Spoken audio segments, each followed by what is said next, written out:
بسم اللہ الرحمن الرحیم۔ حاجی صاحب نے آخری عمر میں فیکٹری لگا لی اور 24 گھنٹے فیکٹری میں رہنے لگے۔ وہ 16 سے 18 گھنٹے دفتر میں کام کرتے تھے اور جب تھک جاتے تھے تو فیکٹری کے گیسٹ ہاؤس میں سو جاتے تھے۔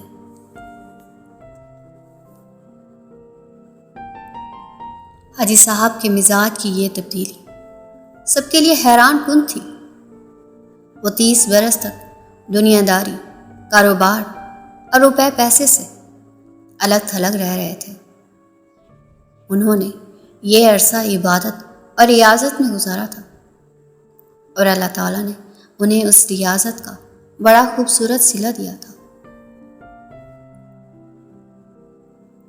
وہ اندر سے روشن ہو گئے تھے۔ وہ صبح 8 بجے اپنی بیٹھک کھولتے تھے اور رات گئے تک ان کے گرد لوگوں کا مجمع رہتا تھا۔ لوگ اپنی اپنی حاجت لے کر ان کے پاس آتے تھے۔ وہ ان کے لیے دعا کا ہاتھ بلند کر دیتے تھے اور اللہ تعالیٰ سائل کے مسائل حل فرما دیتا تھا۔ اللہ تعالیٰ نے ان کی دعاؤں کو قبولیت سے سرفراز کر رکھا تھا، لیکن پھر اچانک حاجی صاحب کی زندگی نے پلٹا کھایا۔ وہ ایک دن اپنی گدی سے اٹھے، بیٹھک بند کی، اپنے بیٹوں سے سرمایہ لیا اور گارمنٹس کی ایک درمیانے درجے کی فیکٹری لگا لی۔ انہوں نے اس فیکٹری میں 500 خواتین رکھی۔ خود اپنے ہاتھوں سے یورپی خواتین کے لیے کپڑوں کے نئے ڈیزائن بنائے اور یہ ڈیزائن یورپ بھجوائے۔ باہر سے آرڈر آئے اور حاجی صاحب نے مال بنوانا شروع کر دیا۔ یوں ان کی فیکٹری چل نکلی اور حاجی صاحب دونوں ہاتھوں سے ڈالر سمیٹنے لگے۔ دنیا میں اس وقت گارمنٹس کی کم و بیش 2-3 کروڑ فیکٹریاں ہوں گی اور ان فیکٹریوں کے اتنے ہی مالکان ہوں گے، لیکن ان 2-3 کروڑ مالکان میں حاجی صاحب جیسا کوئی دوسرا کردار نہیں ہوگا۔ پوری دنیا میں لوگ بڑھاپے تک کاروبار کرتے ہیں اور بعد ازاں روپے پیسے اور اکاؤنٹ سے تائب ہو کر اللہ اللہ شروع کر دیتے ہیں، لیکن حاجی صاحب ان سے بالکل الٹ ہے۔ انہوں نے 35 سال کی عمر میں کاروبار چھوڑا اور اللہ سے لو لگا لی، لیکن جب وہ اللہ کے قریب ہو گئے تو انہوں نے اچانک اپنی آباد خانقاہ چھوڑ دی اور مکروہات کے گڑھے میں چھلانگ لگا دی۔ وہ دنیا کے واحد بزنس مین ہیں جو فیکٹری سے درگاہ تک گئے تھے اور پھر درگاہ سے واپس فیکٹری پر آ گئے۔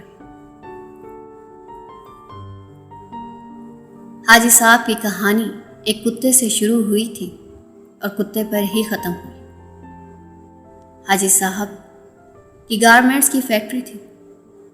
حاجی صاحب صبح صبح فیکٹری چلے جاتے اور رات بھیگنے تک کام کرتے رہتے۔ ایک دن وہ فیکٹری پہنچے تو انہوں نے دیکھا ایک درمیانے قد کاٹ کا کتا گھسٹ گھسٹ کر ان کے گودام میں داخل ہو رہا ہے۔ حاجی صاحب نے غور کیا تو پتہ چلا کتا شدید زخمی ہے۔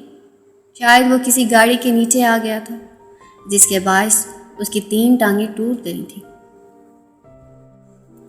اور وہ صرف ایک ٹانگ کے ذریعے اپنے جسم کو گھسیٹ کر ان کے گودام تک پہنچا تھا۔ حاجی صاحب کو کتے پر بڑا رحم آیا۔ انہوں نے سوچا وہ کتے کو جانوروں کے کسی ڈاکٹر کے پاس لے جاتے ہیں، اس کا علاج کراتے ہیں اور جب کتا ٹھیک ہو جائے گا تو وہ اسے گلی میں چھوڑ دیں گے۔ حاجی صاحب نے ڈاکٹر سے رابطے کے لیے فون اٹھایا، لیکن نمبر ملانے سے قبل ان کے دل میں ایک انوکھا سا خیال آیا اور حاجی صاحب نے فون واپس رکھ دیا۔ حاجی صاحب نے سوچا کتا شدید زخمی ہے، اس کی 3 ٹانگیں ٹوٹ چکی ہیں، اس کا جبڑا زخمی ہے اور پیٹ پر بھی چوٹ کا نشان ہے۔ چنانچہ کتا روزی روٹی کا بندوبست نہیں کر سکتا۔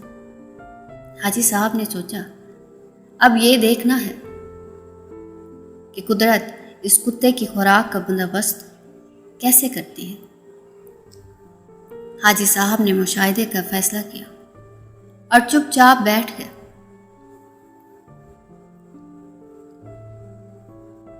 وہ کتا سارا دن گودام میں بے ہوش پڑا رہا۔ شام کو جب اندھیرا پھیلنے لگا تو حاجی صاحب نے دیکھا ان کی فیکٹری کے گیٹ کے نیچے سے ایک دوسرا کتا اندر داخل ہوا۔ اس کے منہ میں لمبی سی بوٹی تھی۔ کتا چھپتا چھپاتا گودام تک پہنچا،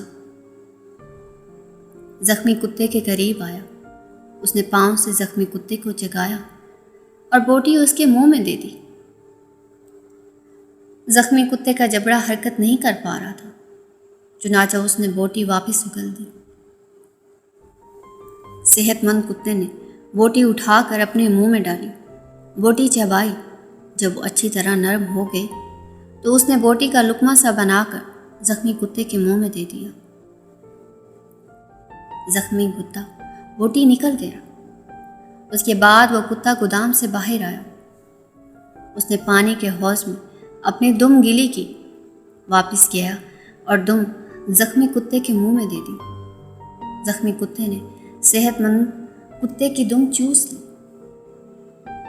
صحت مند کتا اس کارروائی کے بعد اطمینان سے واپس چلا گیا۔ حاجی صاحب مسکرا پڑے۔ اس کے بعد یہ کھیل روزانہ ہونے لگا۔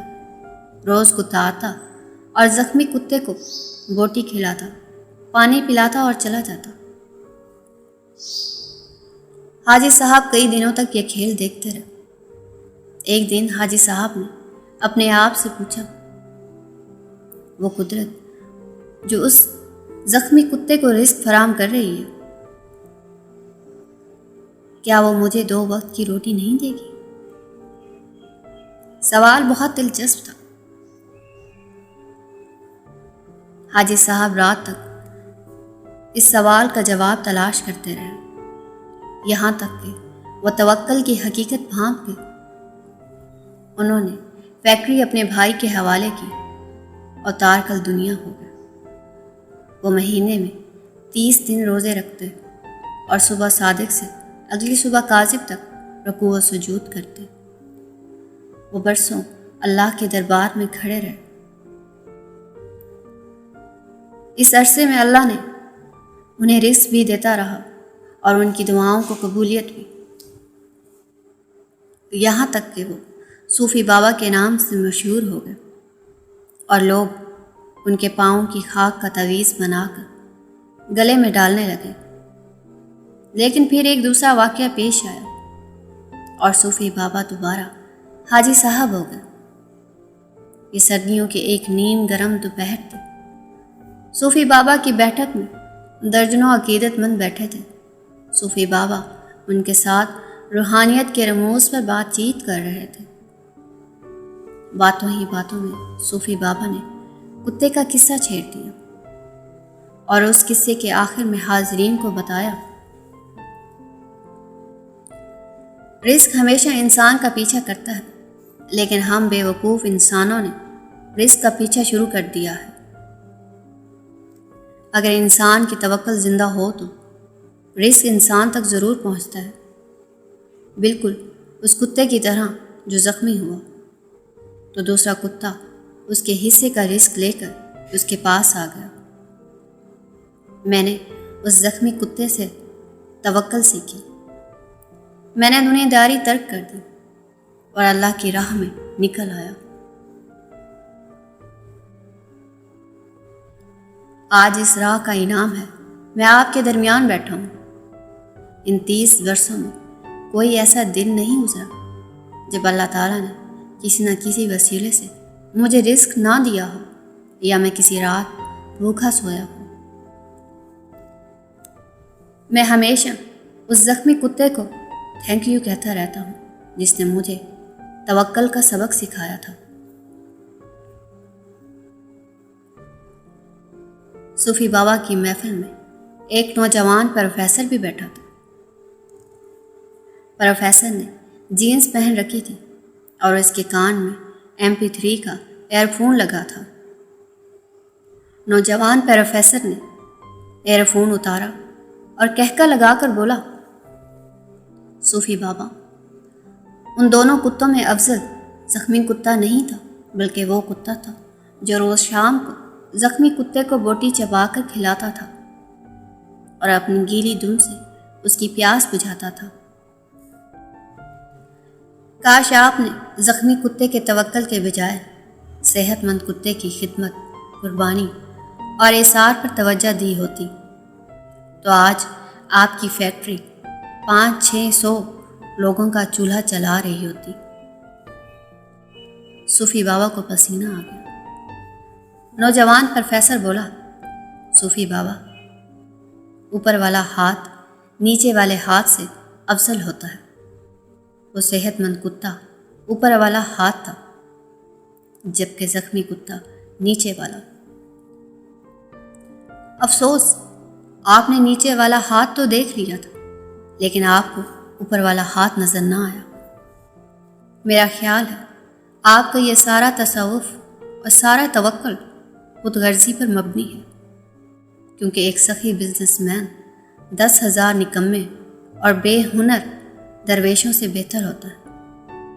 نوجوان اٹھا، اس نے سلام کیا اور بیٹھک سے نکل گیا۔ حاجی صاحب نے 2 نفل پڑھے، بیٹھک کو تالا لگایا اور فیکٹری کھول لی۔ اب وہ عبادت بھی کرتے ہیں اور کاروبار بھی۔